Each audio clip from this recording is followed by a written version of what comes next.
Vamos a platicar con Mario Campa, que él es experto en economía, es politólogo, además conoce muy bien estos asuntos que estamos tratando hoy sobre la mesa. Mario Campa, le agradecemos estos minutos con Mega Noticias. Gracias, hola Mitzi, buenos días, ¿cómo estás? Buenas tardes allá.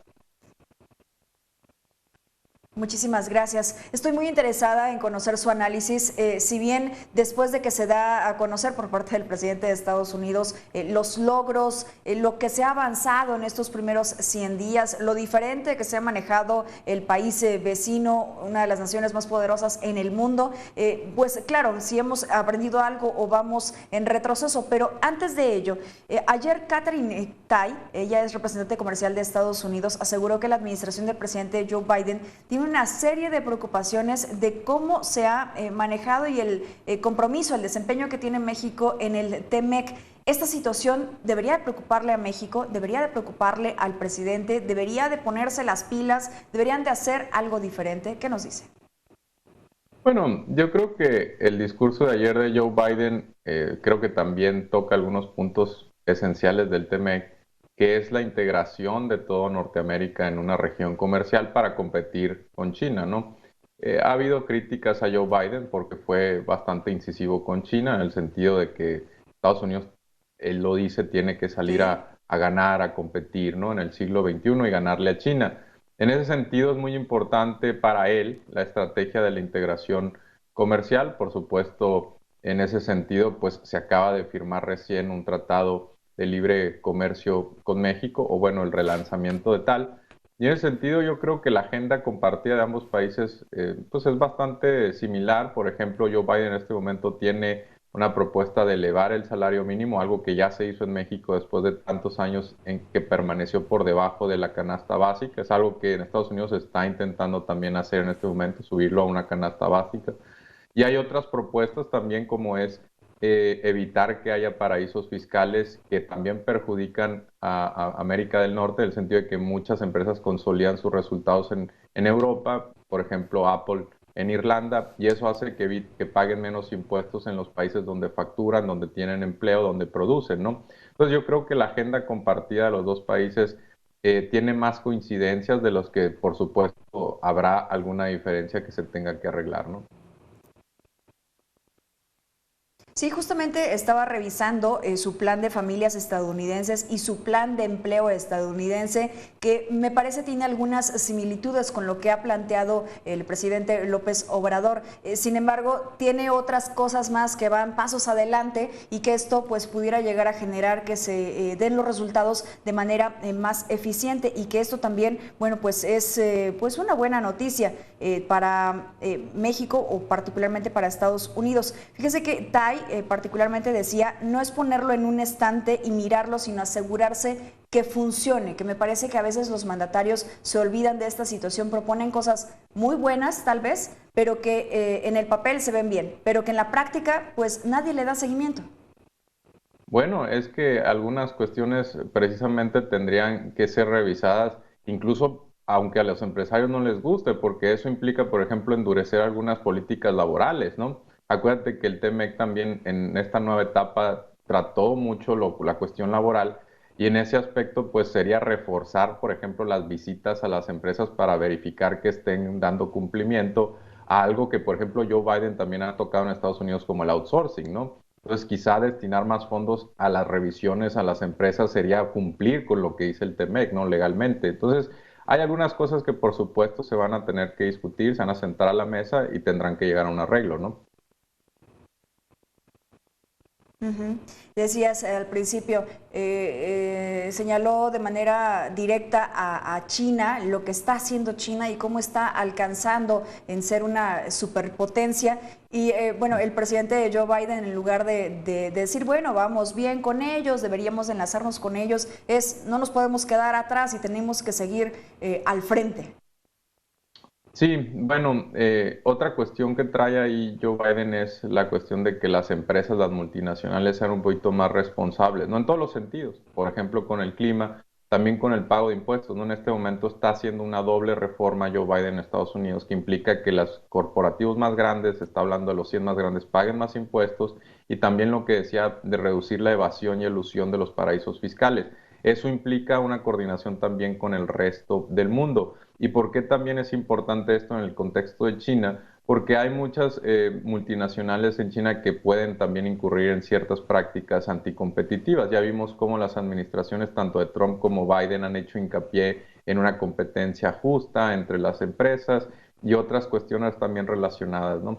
Entonces yo creo que algo muy importante que refrendó ayer Joe Biden fue uno de los, digamos, digamos, el corazón del discurso, además, por supuesto, de la recuperación de la pandemia, fue que trickle down economics, que es algo contra lo que han luchado mucho los demócratas en Estados Unidos contra los republicanos, no funciona, no es esta noción de que tiene que, incluso el presidente López Obrador lo dice en estas palabras, tiene que llover muy fuerte arriba para que gotee abajo, ¿no? Generalmente eso no se cumple, ¿no? Estamos viendo en Estados Unidos, pues, ha crecido la desigualdad en los últimos tiempos y por ahí va encaminadas las reformas de Joe Biden.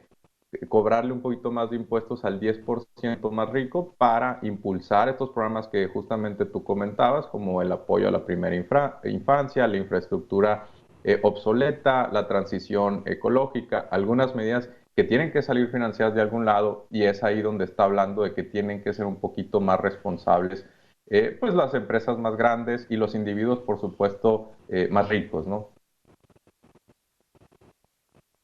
En el plan de empleo estadounidense, me gustaría compartirlo también con el auditorio, no solamente propone aumentar la producción industrial, sino hacerlo de manera más sostenible. Dice aquí, ingenieros y empleados de la construcción a trabajar en obras más eficientes desde el punto de vista energético. La reforma que se hace en México, las reformas que se hacen energéticas en nuestro país, ¿pudiera igualarse a esto? Vamos hacia atrás, se ha estado manejando mal, ha sido muy criticado, hemos escuchado de hidrocarburos, en cuestión de la contaminación que pudiera hacer al medio ambiente, y me parece Joe Biden está apostando mucho más por la preservación y el cuidado del medio ambiente. Todo depende del cristal con el que se mire, ¿no? Yo encuentro muchas coincidencias, habrá quien no las encuentre. Te pongo varios ejemplos. En el caso del petróleo, Joe Biden, una de sus agendas que contrasta, por ejemplo, con la de Donald Trump y los republicanos, es prohibir nuevas perforaciones de petróleo en tierras federales, ¿no? Reservadas a lo federal. Y aquí en México, pues ya no hay subastas a privados, ¿no?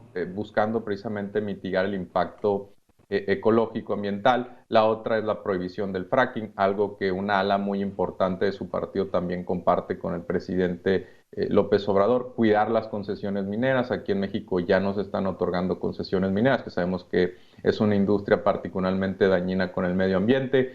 La otra es que aquí el presidente López Obrador, por más que se critique el istmo de Tehuantepec y el Tren Maya, eso permite una transición de todos los empleos. Hay que recordar que los empleos de Pemex se concentran precisamente en esa zona y no podemos cerrar de un día para otro toda la producción petrolera en México por una cuestión hacendaria, por una cuestión de la deuda de Pemex y por una cuestión de empleo. Son miles de empleos los de Pemex. Entonces, que tenemos que en algún momento iniciar una transición hacia servicios turísticos, logísticos, y el istmo de Tehuantepec y el Tren Maya pudieran ser irónicamente algunos de los proyectos más amigables con el ambiente si permiten que haya una transición de esos empleos de Pemex a esas industrias menos dañinas con el ambiente, ¿no? Entonces todo depende del cristal con el que se mire. Ha sido muy politizado, por supuesto, pero bueno, hay argumentos de ambos lados de la balanza, ¿no? Sí, justamente el otro día escuchaba yo a un experto en petróleos y él nos decía, bueno, sí ha recibido muchas críticas el gobierno de López Obrador respecto a si se encontraron más yacimientos, inyectarle más recursos a petróleos mexicanos para fortalecerlo y demás, y que, bueno, debería de ser todo lo contrario porque es una empresa que ya no produce adecuadamente. Sin embargo, él decía, hay que mirar el contexto en el cual se encuentra nuestro país. No tenemos una gran mayoría de vehículos que sean eléctricos, por lo tanto se le está apostando al tema de los combustibles en el contexto en el que vive nuestro país.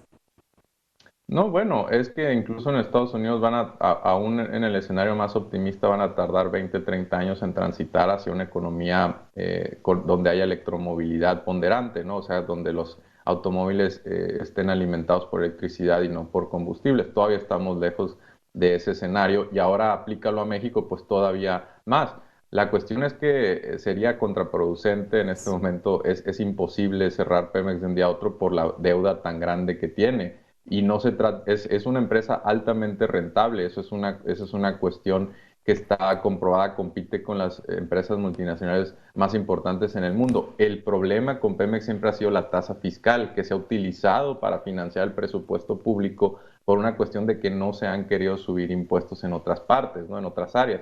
Pero de que es rentable, es rentable. El problema es que se ha exprimido tanto que no se ha reinvertido en subsanar esa producción en declive y ahora pues hay que pagar la deuda que en algún momento se tuvo que recurrir para que esos impuestos se fueran al presupuesto general, ¿no? Entonces esa es la cuestión con Pemex. Ahora, ¿cómo le hacemos para transitar? Es la pregunta más importante, creo yo. Y ahí están los empleos del sur. Es la región, acordémonos también, además de la más desigual, la más pobre en todo México, por lo que hay que crear los empleos para que precisamente una vez que transitemos desde una economía carbonizada a una no carbonizada, pues se encuentren todas esas familias donde trabajar, ¿no?